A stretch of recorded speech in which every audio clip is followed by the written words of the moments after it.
Hello friends, कसे आहात सगळे? आज आहे आराध्याचा बर्थडे आणि आराध्याला भेटायला आले आहेत तिचे पप्पा. बापरे, पप्पांना एवढ्या दिवसांनी बघून तिला काय करू काय नको असं झालं होतं. पप्पांनी पण आराध्यासाठी एवढी सारी स्ट्रॉबेरी घेऊन आले होते, कारण स्ट्रॉबेरी आहे आराध्याची फेवरेट. आणि सोबत मस्त गिफ्ट पण आणलं होतं. त्यानंतर आम्ही तयारी सुरू केली बर्थडेची. बर्थडे साठी दोन्ही मावशा फुगे फुगून एवढ्या दमून गेल्या होत्या, कारण आराध्या फुगे फुगवायचं मशीनच हातात घेऊन नाचत होती.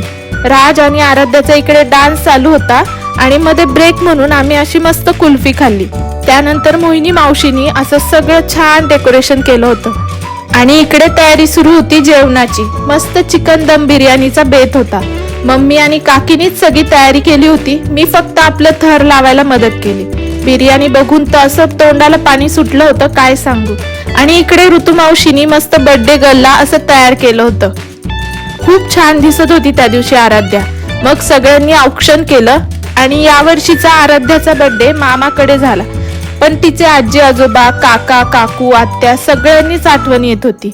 सगळ्यांनी फोन करून तिला विश केलं होतं. आणि हे बघा, राजला पण किती हौस, म्हणे मला पण दीदीला ओवाळायचे.